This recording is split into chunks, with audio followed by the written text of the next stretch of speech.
Asia Minor, the 2nd century BC. Greek culture in the Orient. Cities on the sea have always been culturally favored. The products, the different people, and ideas that pass through their ports provide for a richness and dynamism in these places where sea and land meet. And this was even more the case in antiquity, when there were no means of transport other than ships or caravans. If we think that only a certain affluence can permit the ease necessary for literature, research, and reflection, then it is not hard to understand why science and philosophy found fertile ground in the Greek cities of the Orient. A large group of illustrious thinkers and scientists existed during the classical and Hellenistic periods in Ionia, an ancient district that encompassed the west coast of Asia Minor and islands of the eastern Mediterranean as well. The results of these great minds are still visible in the archaeological remains of island and coastal cities. We'll take a journey through this ancient land and meet the famous architects, philosophers, and medical practitioners whose theories and findings have lasted the test of time and are with us to this day.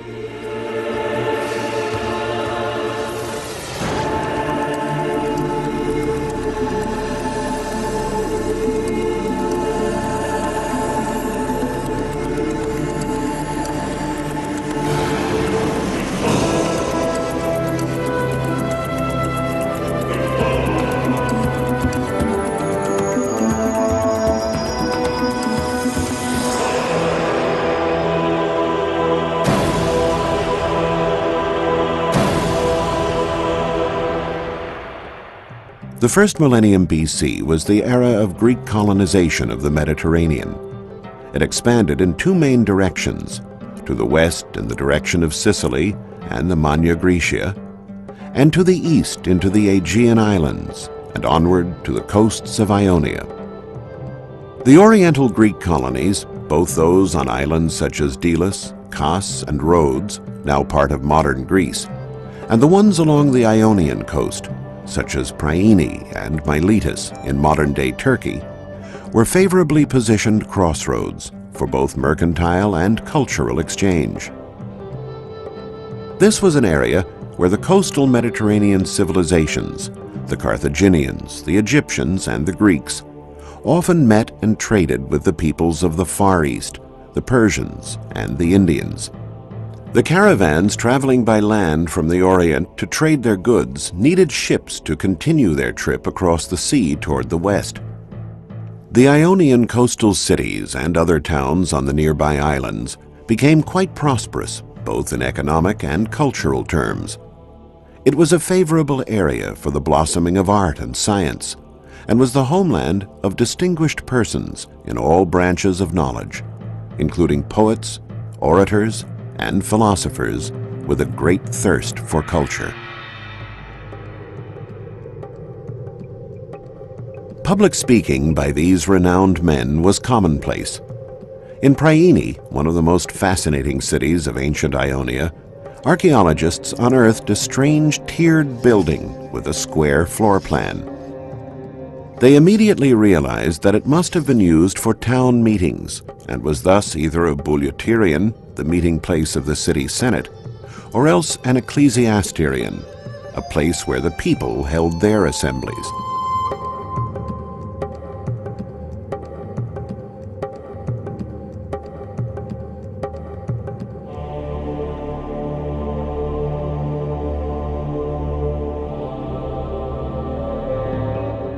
Excavations also revealed this beautiful theater with a capacity of nearly 5,000. The square building, on the other hand, only sat 640. Evaluating these two constructions in the light of the area of the excavated city, and by studying historical sources regarding the size and number of inhabitants of Priene, researchers concluded that the people assembled in the open-air theater, while the Senate met in the smaller, roofed bouleuterion. Here's what the Senate chamber would have looked like in ancient times. This was the pulpit, reserved for orators and their public speeches. The Greek philosophers from the Hellenistic period were divided into several different schools. The most illustrious of them, the Epicurean school, sought to spread its doctrine among the local senators. The Epicureans believed that by adhering to a model of proper life and an ideal of wisdom, a person could achieve happiness. The concept was intriguing to the Priene senators, since there was still much warfare in the world at that time. The Epicureans had a sense of pride in their land, since they believed Ionia was the birthplace of philosophy. Its forefathers came from the school of Ionian scholars many centuries earlier. Thales, Anaximenes, and Anaximander, the first cartographer to create a map of the entire world, and the first man, predating Darwin by over 2 millennia, to intuit the concept of evolution, claiming that humans had evolved from fish. As the city of Priene was gradually dug up, archaeologists realized that it was a city like no other. Everywhere they dug, they found stairway after stairway. There were stairs at every change in elevation. Why? Did the townsfolk prefer this solution to sloping roads, or did they not know how to build them? Or was there another reason? When researchers recreated a map of the city with its original streets and buildings, they made a surprising discovery. They found that the city was laid out on a perfectly orthogonal road grid. In addition, all the east-west streets were level, while those running north-south had steps to lead to the various levels of the city. This must have been an intentional design. But who could have conceived it, and why? The answer lay in philosophy.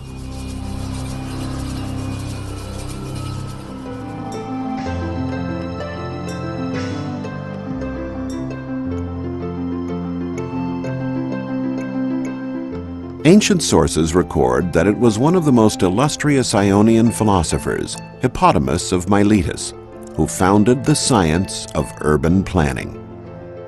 Instead of letting a city grow in a haphazard fashion, Hippodamus felt it should first be drawn out rationally on a map, preferably laid out on an orthogonal grid, with precise functions assigned to each neighborhood. Hippodamus went on to design cities throughout the Greek Empire.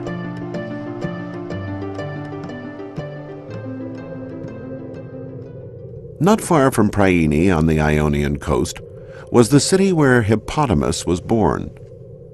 In the late 1800s, researchers unearthed a fantastic city with grand colonnaded avenues, enormous baths, and sumptuous buildings. They immediately thought it might be the powerful city of Miletus, which changed hands several times between the Persians and the Greeks. Everything seemed to support this hypothesis, except the fact that Miletus was a coastal city, while this site was a good 6 miles from the sea. Archaeologists remained in doubt until they unearthed this construction, decorated with beautiful lions. With its piers and moorings, it could only have been a harbor.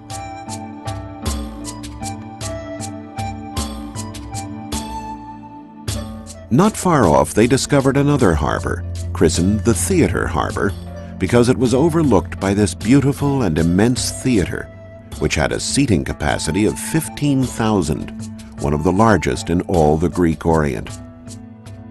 Although the sea was not there when archaeologists discovered the city, it must have been there before. The explanation for the mystery was later offered by the Meander River, which forms a broad delta near the ruins.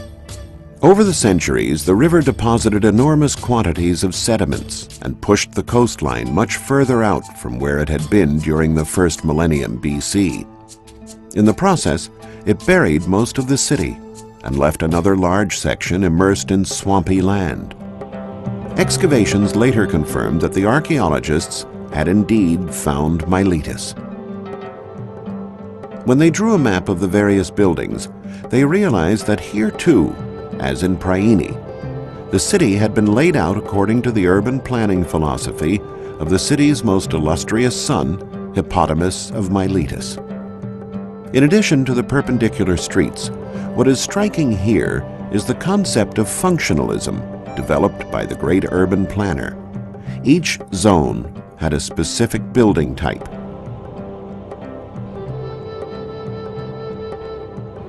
The two harbors, the Lion Harbor and the Theater Harbor, were linked by an upside-down L-shaped zone where all the civil, commercial, and religious buildings were found. At the edges of this zone were the ordinary residential areas. The true philosopher has to refuse all that is irrational, avoid strong passions and chaos, and dedicate himself unswervingly to rational thought. The Epicureans believed as well that human bodies were products of the earth, just like stones and plants. There was nothing immortal about the human soul. Therefore, people should forget their fears of gods and punishment in the afterlife and live for today, conferring value only on things that could help them during their lifetime. Hippodamus' urban planning scheme was certainly in this category.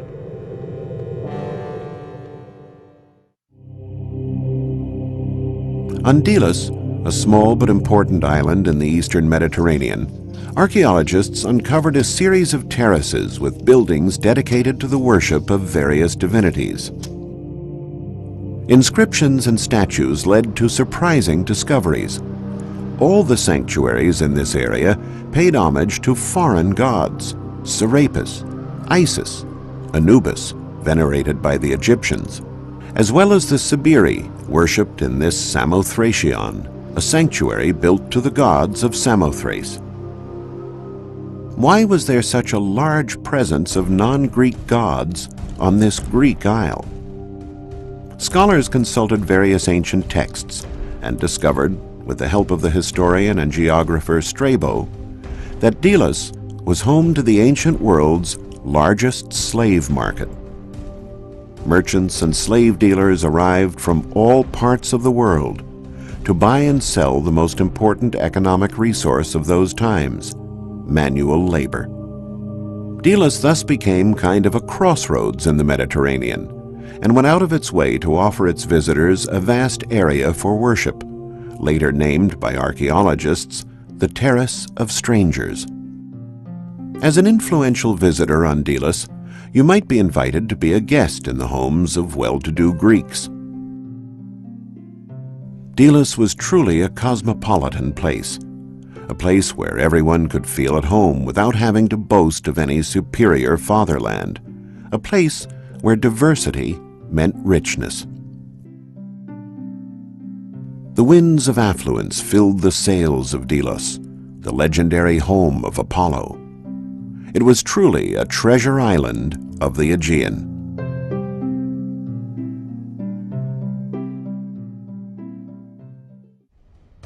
Not far from Delos, another island, Kos, was mentioned by Strabo as being extremely rich and ornamented. Its main city was not large, but according to the Roman historian, it was the most beautiful of all, known for its architecture and later for the marvelous mosaics that excavations revealed. Archaeologists, with the help of mythology, tried to give names to the figures portrayed. This is Zeus, disguised as a bull, kidnapping Europa. Here, Eros is depicted as a fisherman. And here is the judgment of Paris. But who is this person arriving on Kos by boat? And who is that waiting for him?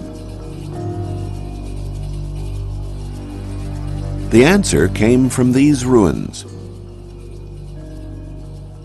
We are in one of the many sanctuaries of the ancient world dedicated to Asclepius, the Greek god of medicine. This is a building that was used to care for the sick. But the Kos sanctuary has a special distinction.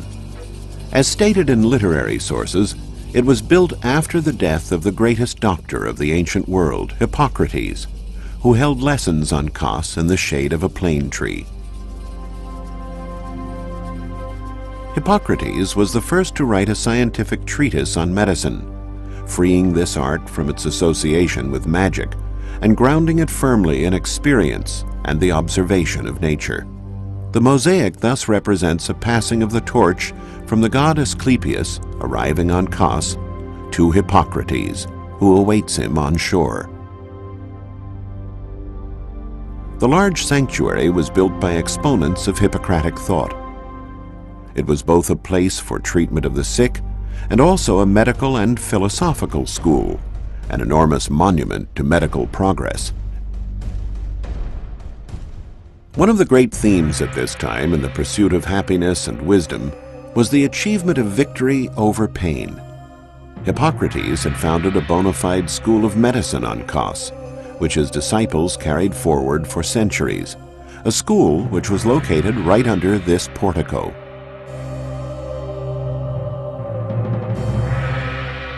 Here, philosophers would gather with the great masters of medical art, with whom they could debate the concept of pain.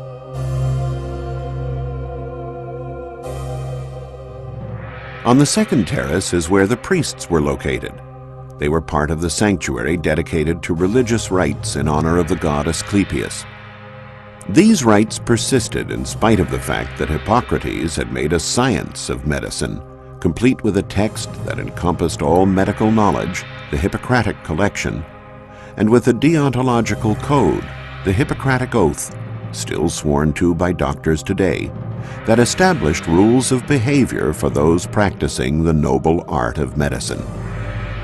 Even though religious symbols were strong at the sanctuary, with the prominent temple of Asclepius standing out on the third and highest terrace, Hippocrates was still recognized as the greatest doctor of all time. He took medicine out of the hands of priests, understanding that all diseases had natural causes, never mystical ones. He knew they could be traced back to the climate and condition of the body in the immediate environment. He also thought the type of government could affect illness as well. He went so far as to promote democracy over tyranny on the basis of its beneficial effects on health. Among these colonnades, the main treatment area where the sick were bedded and healed, philosophers would have ready examples to support their theory, how the absence of pain contributes to peace of mind and hence to happiness. In cases where recovery was delayed or did not arrive at all, there was a philosophy available that could sustain you. If a man succeeded in detaching himself from his passions and attaining inner peace, which the Epicureans called ataraxia, physical pain would be tolerable. Violent pain could be handled because it did not last, while chronic pain could eventually be ignored.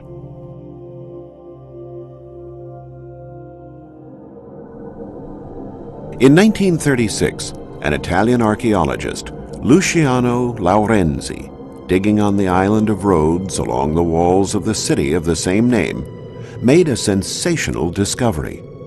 He unearthed, one by one, a series of heavy stone spheres.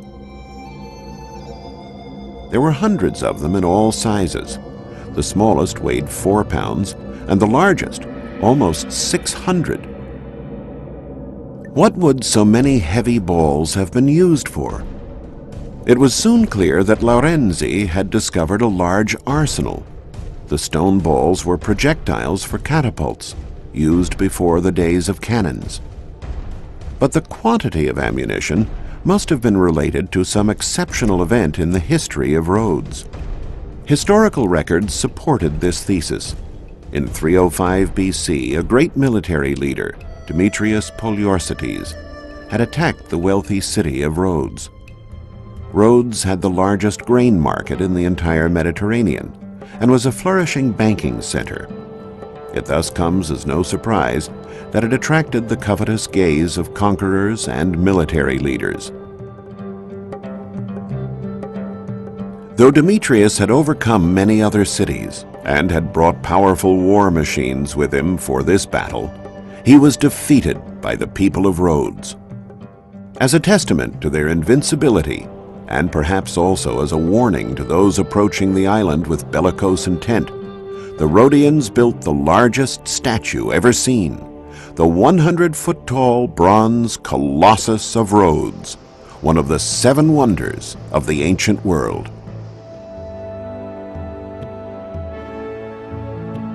Archaeologists wondered what techniques the Rhodians had used to forge and erect such a formidable giant statue. The most plausible hypothesis is that the Rhodian sculptors did not cast the statue as a single piece, which was impossible, but superimposed multiple layers of bronze at different times. Probably as the statue slowly grew bigger, sculptors realized that the higher the statue got, the bigger the body parts had to be on top, so that the beholder on the ground could have the proper perspective.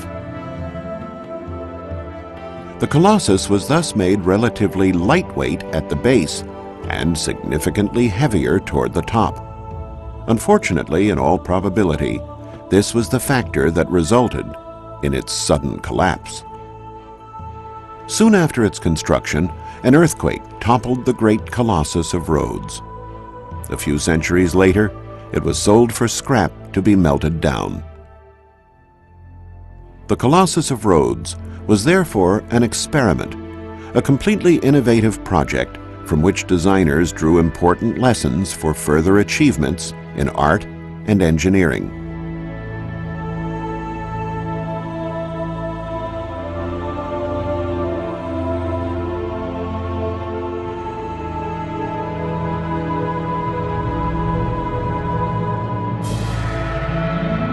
The Ionian Greeks named the land they had settled Anatolia, from the Greek for rising sun. And indeed, the glistening images and art they left behind, the illuminating philosophical thought, the architectural advances, the medical heritage, worked indeed like a rising beacon of enlightenment. Yes, the mercantile aspects of the land brought money, but it was wisely put to use in developing knowledge and wisdom at the service of mankind, an approach that could only find a homeland in the most open and cosmopolitan part of Greece, the far eastern sector, washed by the sea and in contact with distant lands. Here the mind was given free rein, nurtured and admired so it could flourish, allowed to expand in bursts of creation, and thus fulfill its voluminous potential.